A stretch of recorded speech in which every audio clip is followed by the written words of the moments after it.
You're listening to the Health Courage Collective podcast, episode 59. Is your fish oil good enough?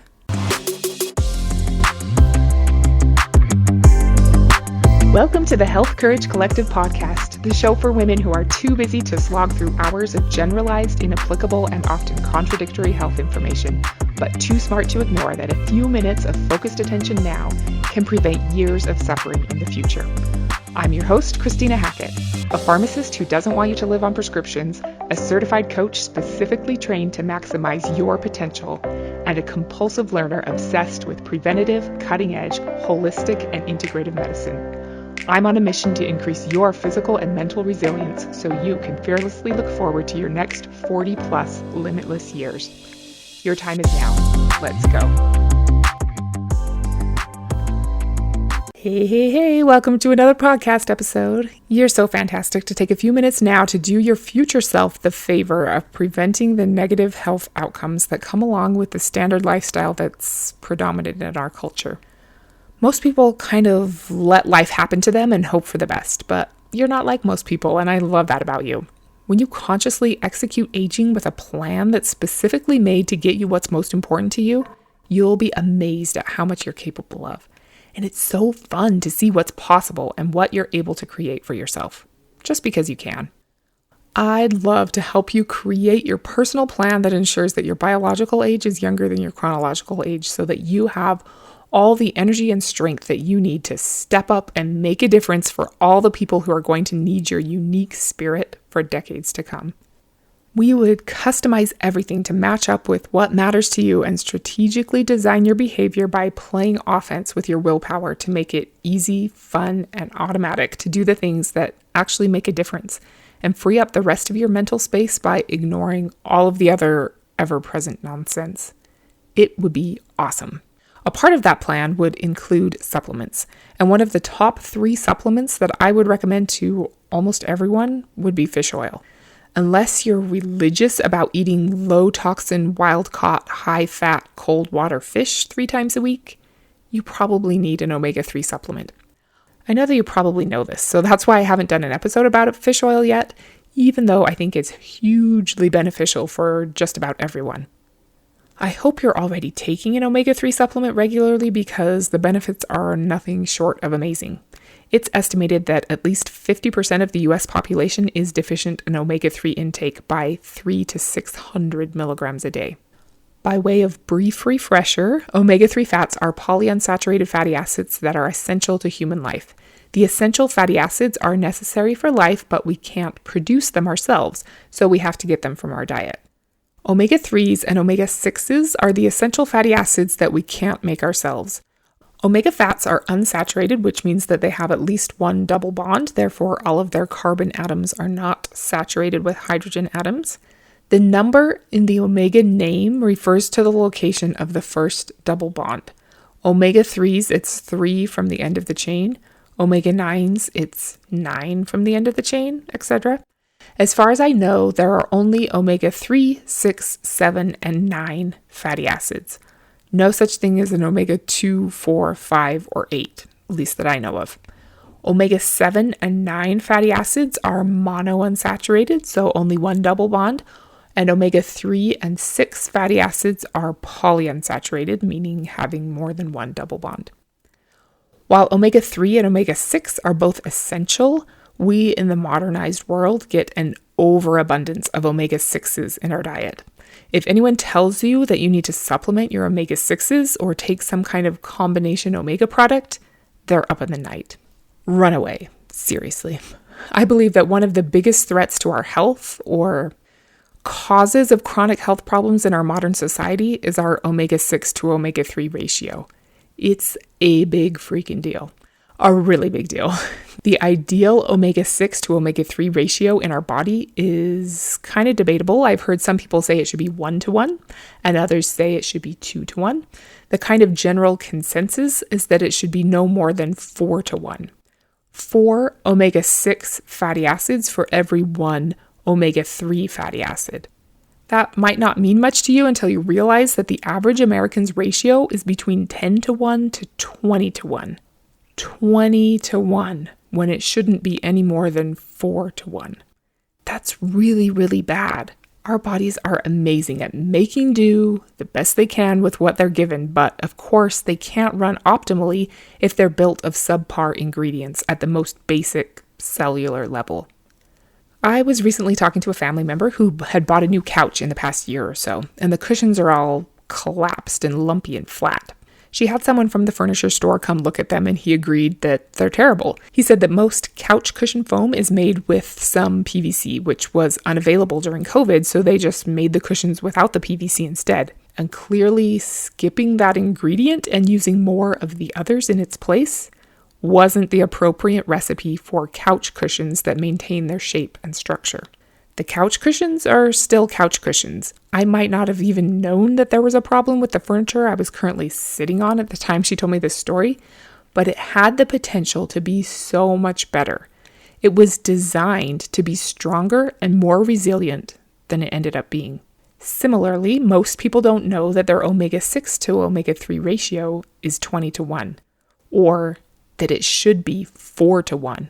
Or how much stronger and more resilient they would be if they had the correct ratio. Their bodies are like the collapsing couch cushions, and they don't even know what it would feel like, how much more comfortably and smoothly things would run if they had the ingredient ratio they were designed to have. I'm sure you've heard most of these before, but just a little recap. Omega-3 fatty acids decrease the risk of cardiovascular disease. They reduce heart attacks, strokes, coronary artery disease, and all-cause mortality.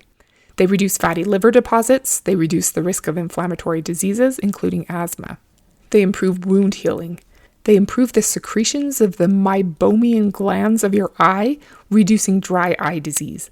They also support retinal health and improve depth perception, eye tracking, and contrast perception. Omega-3s boost brain function and reduce cognitive decline. They decrease rates of depression. It is so important that your brain works well. If you remember from biology class, all of our cells are surrounded by membranes made of lipid bilayers. All of our trillions of cells have a much harder job when they're not made of high-quality ingredients. Those membranes need to keep the wrong things out and let the right things in.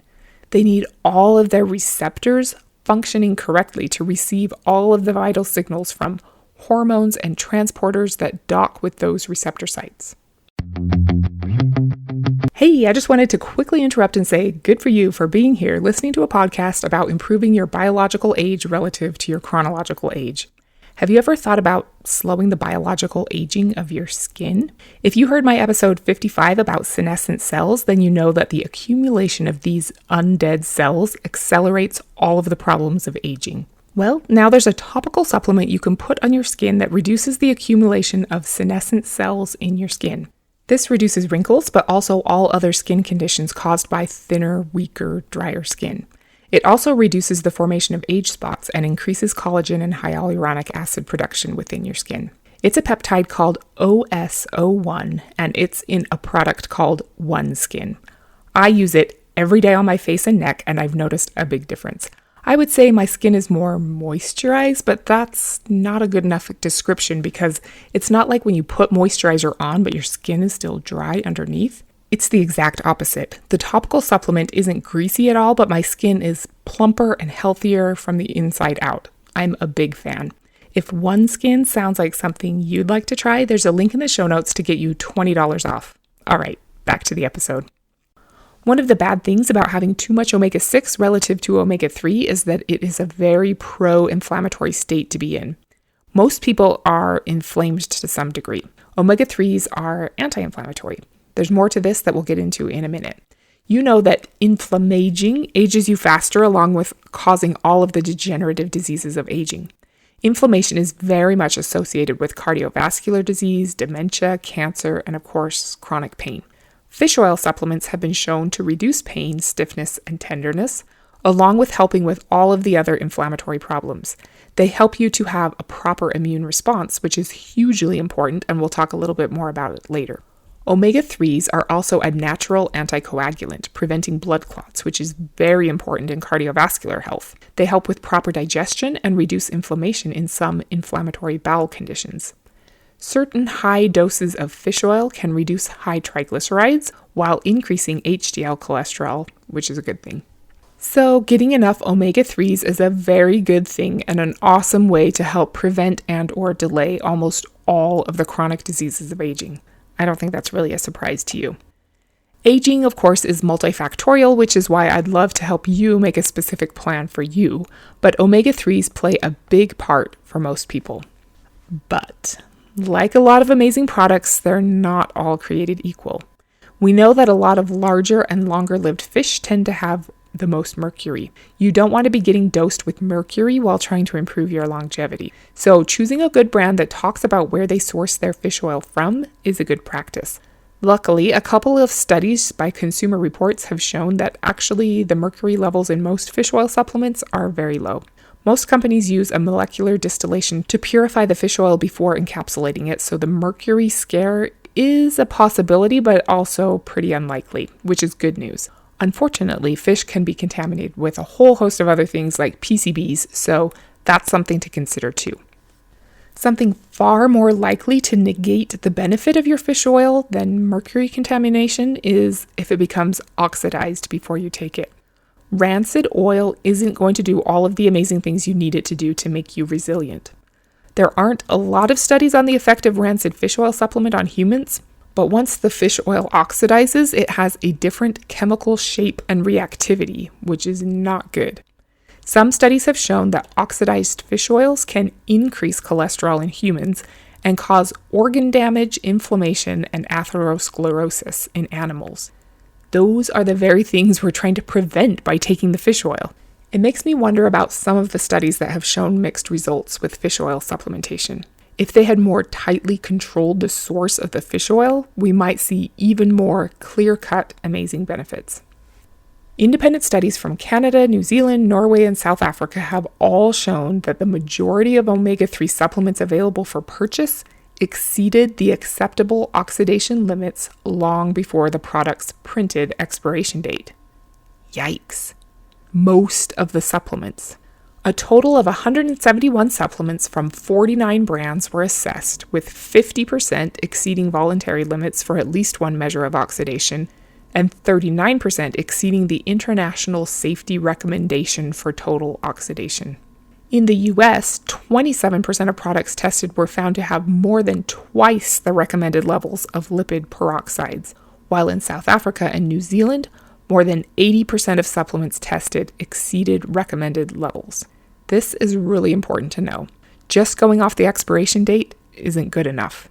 You can oxidize your fish oil more rapidly by exposing it to light, exposing it to air, exposing it to high temperatures, or moisture and heavy metals.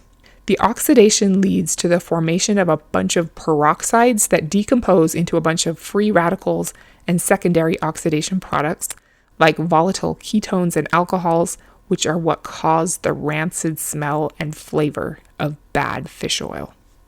If you'll indulge me in a kind of long quote from an article in the Journal of Nutritional Science, it says, "It is not surprising that many retail fish oil products are oxidized to varying degrees when one considers the complex process from ocean catch through to the final consumer product. The major sources of fish oil are small pelagic fishes caught off the coast of Peru and Chile. Each catch is transported on fishing vessels to shore, where it is then processed by fractionization into fish meal and crude fish oil. The oil produced is stored in large tanks before being shipped on to further refining, particularly to China. This refining process typically involves several steps, notably including repeated heating at high temperatures. The last stage of refinement is deodorization to remove NEFA, aldehydes and ketones, which are responsible for the undesirable taste and rancidity of oxidized oils. Less than 25% of the total crude fish oil supply is destined for human consumption and undergoes additional refinement and deodorization. The remainder is predominantly used in the aquaculture industries. As a result, fish oil supplements are just one small part of an international commodity trade, where early steps in processing are not specific for supplement production, and the catch, isolation, purification, and manufacture of oil all occur well removed from the final consumer market. Therefore, there is limited opportunity for the consumer to link the source, the age of the product, the extent and process of refinement with the marketed and packaged final consumer product. The end result is that consumers are at a risk of purchasing an oxidized supplement for which there is little tangible information on the packaging to provide details of the oil's original source, age, or level of refinement. The levels of oxidation now described in 4 independent studies since 2012 suggest that the general public is consuming oxidized products exceeding voluntary industry standard levels. Importantly, the biological effects and health consequences of consuming oxidized fish oil supplements are not yet fully established. End quote. I'll put a link to that journal article in the show notes in case you're interested. After basking in the glow of all the wonderful things fish oil can do for you, that kind of puts things in perspective, right? I don't want to be taking a commodity product that has been shipped all over the world for who knows how long and has been processed at high temperatures and exposed to light and other contaminants. What? So, what can we do? There are a few ways to tell if your fish oil supplement is oxidized. One of the best and easiest ways is to smell it. You might need to break a capsule open to get a good whiff. Be careful because it'll be messy. Despite my undying love for fish oil supplements, I detest fish as a food. As a pet, they're ideal. But as a food, eating a beautifully prepared fresh fish dish at a 5-star restaurant would be like fear factor for me. I'd literally rather eat insects. So smelling spoiled fish oil supplements doesn't sound too enticing, but I think it'd be worth it to make sure I'm getting what my cells need to function at their best. If it smells like an old sweaty fishmonger, it's time to throw it out. If it has an unpleasant aftertaste, that could also be a good sign that it's oxidized. One thing I've been telling patients for years is that if they have unpleasant fishy burps after their fish oil supplement, to keep the bottle in the freezer and swallow the pill frozen. This delays the time till the capsule coating is dissolved, and it'll probably dissolve in the small intestines instead of in the stomach and minimize the chance of burping. It seems to work well for most people, at least from what they've told me. What I hadn't thought of before is how cold temperatures slow oxidation. So the freezer and or fridge is actually a really good place to keep your omega-3 fish oil supplements in general, whether you have fishy burps afterward or not. There are also some enteric-coated fish oil products. I'm going to start keeping mine in the fridge or freezer just for funsies. Some companies test their products for oxidation by testing for peroxides. Taking a supplement from a company who tests for peroxides is a great idea because it means that they care about quality. It'll probably be reported as what is called a TOTOX level, and reporting that level to consumers is usually a sign that it's a trustworthy company. Even though the oil can oxidize before the expiration date, you should pay attention to the expiration date and be sure not to take supplements past their best by date. A lot of expired things, particularly prescription medications, are fine past their expiration date, but not fish oil supplements. You don't want to buy in bulk or buy humongous bottles with lots of airspace. You're not getting a good deal if what you're taking for the next 8 years is oxidized to be ineffective and probably harmful. This is one where you need to keep resupplying with fresh bottles. Look for quality packaging that reduces the amount of light. I prefer dark glass bottles, but there are probably some good companies that use opaque plastic bottles too. Something else to look for in the inactive ingredients is natural antioxidants. The presence of these does help slow down oxidation. Most commonly, it will be vitamin E or mixed tocopherols, vitamin C or ascorbic acid, astaxanthin or rosemary extract. If there are industrial preservatives of some kind, I'd steer clear. I looked through every brand of fish oil supplements that my pharmacy carries last time I was there, and they all, even the cheaper brands, had a natural antioxidant. So that's good. You'll also want to consider where you're buying your precious fish oil from. We all know Amazon has turned into a counterfeiter rave scene, but online stores that use a warehouse without temperature control, or even retail stores that don't move their inventory very quickly, can both contribute to the spoilage of your fish oil supplement. Buying directly from the manufacturer would be a plus. I hope this is helping you to be empowered to select a good supplement that will give your body the ingredients it needs for awesomeness. According to one study I found, 80% of adult Americans have chronic inflammation, 60% have a serious inflammatory medical issue, and 40% are so hyperinflamed that they have 2 or more serious inflammatory conditions. Yeah, that sounds about right to me, honestly. So let's you and I be in the 20% minority, shall we? It'll affect almost every area of your health. People will think you're, air quote, lucky. But it's because you took the little actions today to keep yourself in that 20% minority of people who have good levels. The minimal effective dose for general health is 300 milligrams of omega-3s a day. People are sometimes advised to take 2 to 4 grams of omega-3s per day, especially if they're treating high triglycerides. The best initial treatment for that is really to decrease your sugar consumption, but fish oil is better than most other prescriptions, so I guess I won't complain too much. You want to look at the amount of DHA and EPA in your omega-3 supplement. EPA is thought of a little more for high triglycerides, and DHA is kind of a better looking friend. It does more cool stuff and has more receptor sites all over the body. DHA in the triethylglyceride form is more bioavailable than in the ethyl ester form. Interestingly, most but not all supplements actually use the more bioavailable form, and the prescription forms, Lovasa and Vascepa, use the ethyl ester form. This could be part of why such high doses are needed to see an effect with those prescriptions. There's another really interesting reason too that we'll get to in a minute. I keep calling your omega-3 supplement fish oil, but you can also take krill oil or algal oil from algae. I actually really like both of those options. Not flaxseed oil though, at least not by itself. That's just alpha-linoleic acid and it's not enough to convert into the cool intermediaries that we need. Algal oil and krill oil sidestep the mercury and PCB toxin problems since they're upstream of the fish. Something relatively new, like people just started talking about them around 2017, is something called SPMs, which stands for Specialized Pro-Resolving Mediators. We could do a whole episode about just them, and I would love to, actually. So if that interests you, click the link in the show notes and suggest that as a topic idea. Or come join my free community from the link in the show notes. These specialized pro-resolving mediators are intermediate metabolites of omega-3 fatty acids. Omega-3s convert into these SPMs inside your body.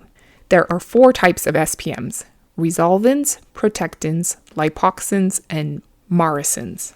These are so cool.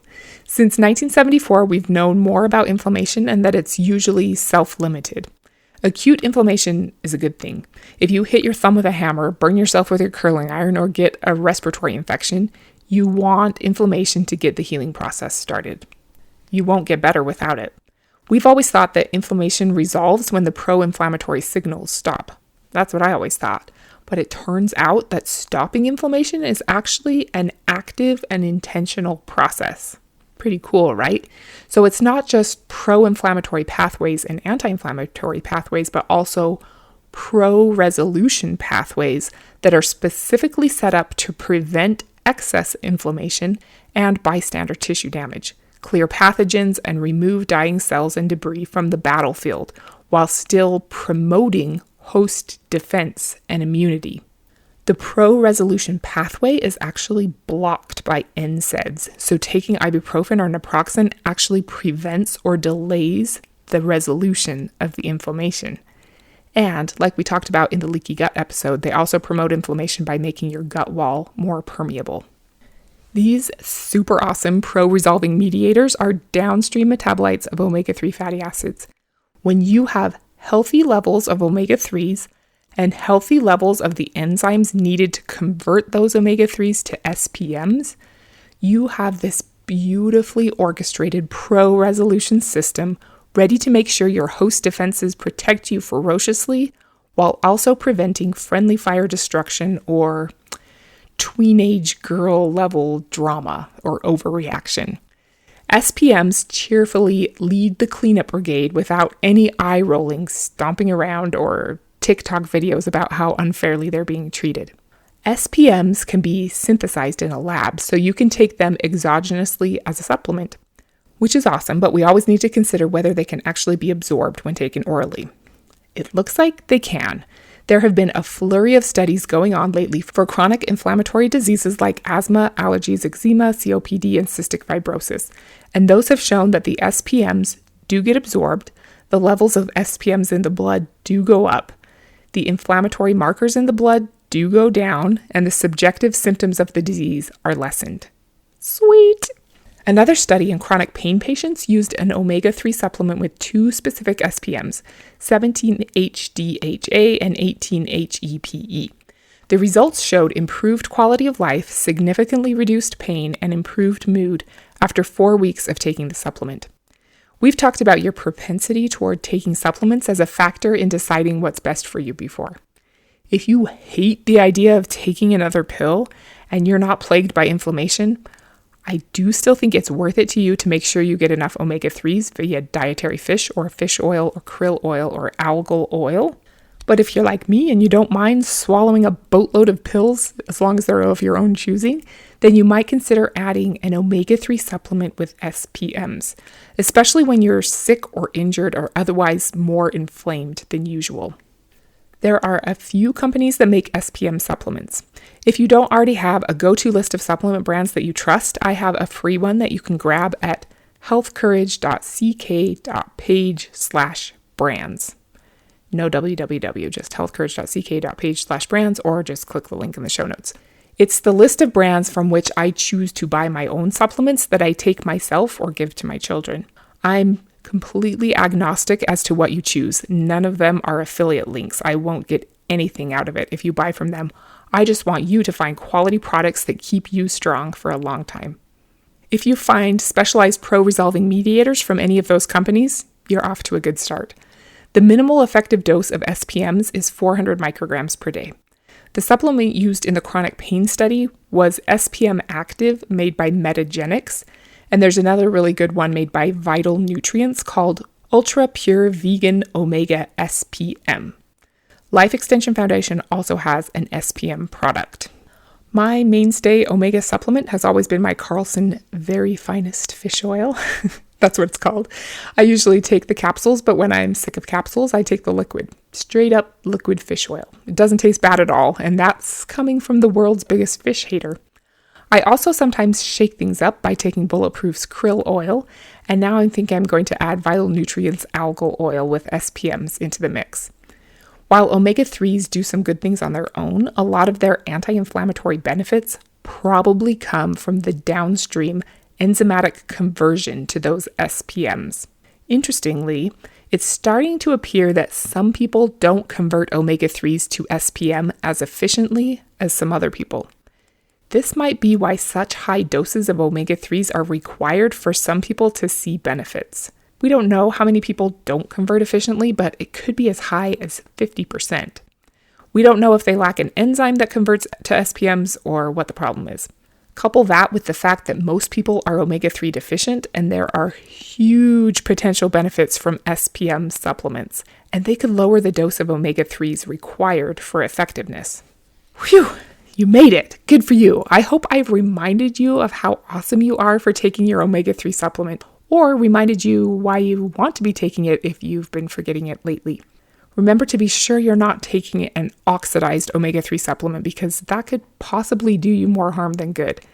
And now you know how awesome specialized pro-resolving mediators are. They could potentially make a big difference for you, especially as you get older. There are so many little things we can take control of that make a big difference in our cellular functioning. It's so exciting. Next week, we're going to talk about how to not waste the gift of a bad day. Until then, be in the 20% of people who are not deficient in omega-3s, and don't be normal. Thank you so much for tuning into the Health Courage Collective podcast. I am truly honored that you have paid me the enormous compliment of your time and attention. I would be so grateful if you would share this podcast with someone you know and subscribe so you never miss an episode. This podcast is for entertainment and information purposes only. Statements and views on this podcast are not medical advice. This podcast, including Christina Hackett and producers, disclaim responsibility for any possible adverse events by use of information contained herein. If you think you have a medical problem, consult a licensed physician.